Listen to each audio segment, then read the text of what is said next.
Mengejutkan, hari ini ada 3 berita terbaru dan terupdate tentang Prabowo. Silahkan simak baik-baik, inilah berita yang pertama. Geger diduga ada peran Jokowi dalam cawe-cawe Prabowo di Pilkada Jawa Tengah. Inilah foto pertemuan Prabowo, Jokowi, dan Ahmad Lutfi Tajiasin yang viral di media sosial. Video dukungan Presiden Prabowo kepada Ahmad Lutfi Tajiasin terus menjadi perbincangan di media sosial. Bahkan sekarang, muncul rumor dan dugaan jika ada peran Jokowi di balik video yang berisi dukungan Prabowo kepada Ahmad Lutfi Tajiasin tersebut. Sebagaimana diketahui, dukungan Prabowo terhadap pasangan nomor urut 2 tersebut diunggah langsung di Instagram Ahmad Lutfi pada Sabtu, 9 November 2024.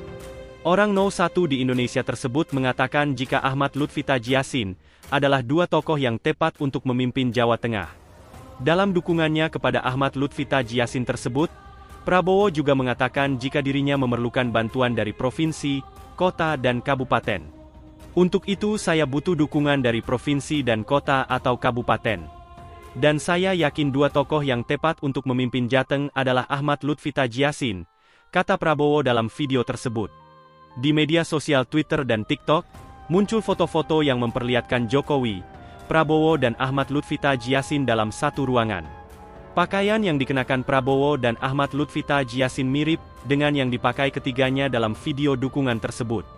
Sementara Jokowi, dalam foto tampak mengenakan kemeja putih khas Presiden nomor 7 RI tersebut, selama dirinya masih menjabat sebagai Presiden.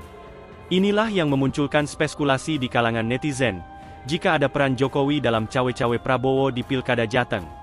Sejumlah netizen mengaku tidak percaya, jika video itu diambil setelah Prabowo dan Gibran dilantik. Akan tetapi jika dilihat dari foto yang beredar, gambar Wapres Gibran sudah menghiasi ruangan pertemuan Prabowo, Jokowi dan Ahmad Lutfi Tajiasin tersebut. Itulah berita yang pertama. Sekarang Mimin akan bacakan berita yang kedua. Budi Gunawan tegaskan Presiden Prabowo tidak akan cawe-cawe Pilkada 2024. Menteri Koordinator Bidang Politik dan Keamanan Budi Gunawan tegaskan Presiden Prabowo Subianto netral di Pilkada 2024. Dia juga menegaskan tak ada cawe-cawe dari Presiden Prabowo Subianto. Bahkan, Presiden Prabowo Subianto juga telah menegaskan netralitasnya sebelum keberangkatan lawatan kunjungan kerja di sejumlah negara selama 2 pekan. Beliau sudah menyampaikan netral. Bahkan sebelum keluar negeri kan supaya tidak ada nanti opini tudingan seolah-olah cawe-cawe, ujar Menko Polkam. Menko Polkam Budi Gunawan pun kembali menegaskan bahwa tugas dari penyelenggara pilkada harus netral, jujur, dan adil. Nah sekarang tugas kami untuk mengingatkan para penyelenggara, aparat, harus netral, jurdil, agar pemilu ini aman, lancar dan sukses, ujarnya. Lebih lanjut, Menko Polkam Budi Gunawan mengatakan akan mengingatkan jika ada ketidaknetralan. Iya kita akan ingatkan. Desknya kepolisian untuk itu. Terakhir netralitas. Sudah kami ingatkan kepada seluruh penyelenggara, dan aparat harus netral. Karena pertaruhan nama baik pemerintahan ini. Pemilu harus atau pilkada serentak ini harus aman, lancar, kemudian jurdil dan kondusif, pungkasnya. Itulah berita yang kedua. Sekarang Mimin akan bacakan berita yang ketiga. Mensos nilai kakek Prabowo sangat layak diberi gelar pahlawan. Menteri Sosial Saifullah Yusuf menilai kakek Presiden Prabowo Subianto, RM Margono Jojo Hadikuesomoe, layak diberi gelar pahlawan.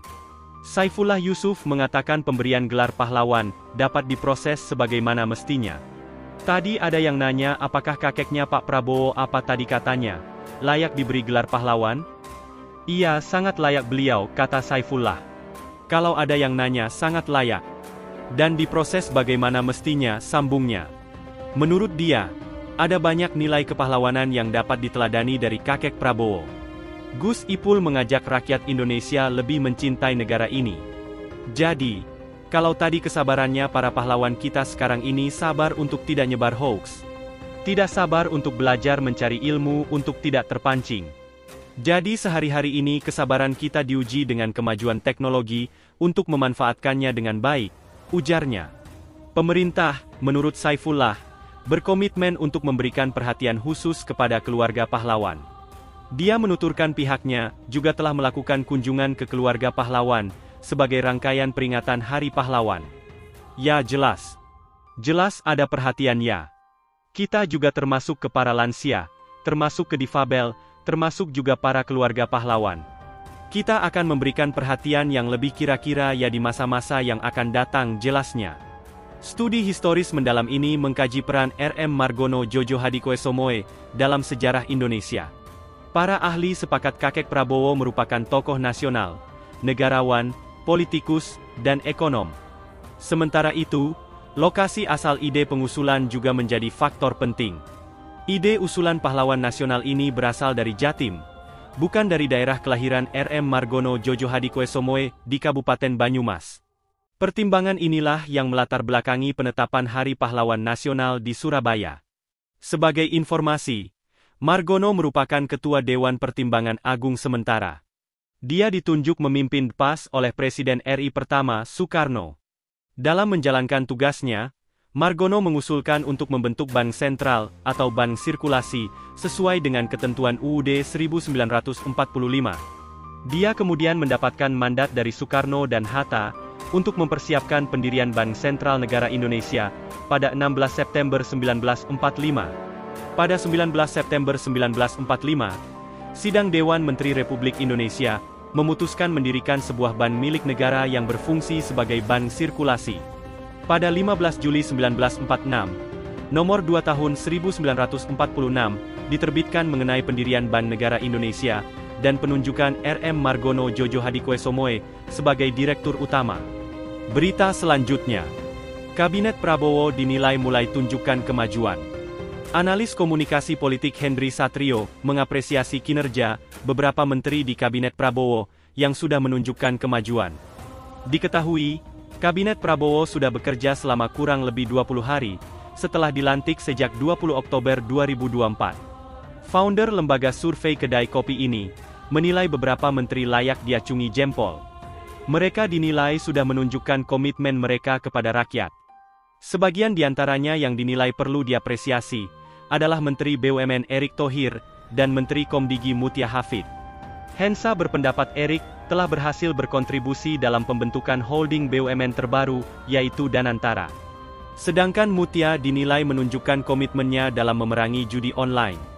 Erick telah melakukan langkah strategis yang menguntungkan perekonomian nasional dengan Danantara. Sementara komitmen Mutia dalam judi online juga patut diapresiasi, ujar Hensa. Selain itu, Hensa menyebut beberapa menteri lainnya yang patut diapresiasi, karena kreativitasnya dalam menjalankan tugas mereka. Misalnya Menteri Perumahan Marwarar Sirait, dan Menteri UMKM Maman Abdurrahman. Ara dengan inisiatifnya menjadikan lahan koruptor sebagai lahan rumah murah, dan Maman yang bersama Presiden menghapus utang para nelayan, serta petani menunjukkan mereka responsif terhadap isu-isu di masyarakat dan patut dicontoh, ujar Hensa. Tak kalah penting, Hensa juga menyoroti pernyataan Kepala BPJPH Haikal Hasan, dan Menteri Ketenagakerjaan Yasirli. Haikal, kata Hensa, layak diapresiasi karena melakukan reformasi di sektor produk halal.